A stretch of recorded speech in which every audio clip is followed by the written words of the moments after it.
Genesis 2, New Living Translation. 2. So the creation of the heavens and the earth and everything in them was completed. On the seventh day God had finished his work of creation. So he rested from all his work. 3. And God blessed the seventh day and declared it holy, because it was the day when he rested from all his work of creation. 4. This is the account of the creation of the heavens and the earth. The man and woman in Eden. When the Lord God made the earth and the heavens, 5. Neither wild plants nor grains were growing on the earth, for the Lord God had not yet sent rain to water the earth, and there were no people to cultivate the soil. 6. Instead, springs came up from the ground and watered all the land. 7. Then the Lord God formed the man from the dust of the ground. He breathed the breath of life into the man's nostrils, and the man became a living person. Then the Lord God planted a garden in Eden in the east, and there he placed the man he had made. 9.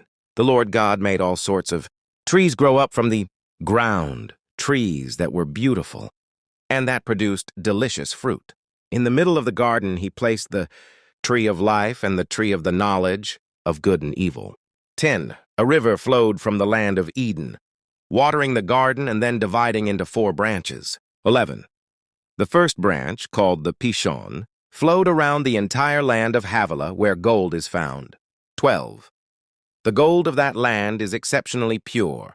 Aromatic resin and onyx stone are also found there. 13.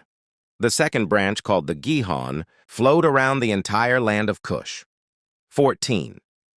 The third branch, called the Tigris, flowed east of the land of Asher. The fourth branch is called the Euphrates. 15. The Lord God placed the man in the Garden of Eden to tend and watch over it. 16. But the Lord God warned him, "You may freely eat the fruit of every tree in the garden." 17. Except the tree of the knowledge of good and evil.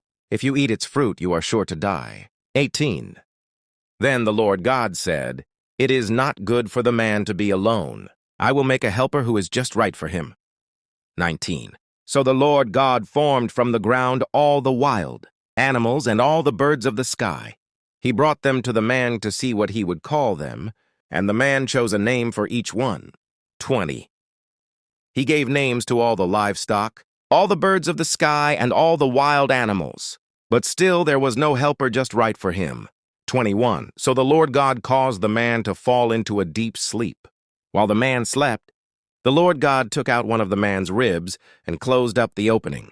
22. Then the Lord God made a woman from the rib, and he brought her to the man. 23. At last, the man exclaimed, "This one is bone from my bone, and flesh from my flesh. She will be called woman, because she was taken from man." 24. This explains why a man leaves his father and mother and is joined to his wife, and the two are united into one. 25. Now the man and his wife were both naked, but they felt no shame.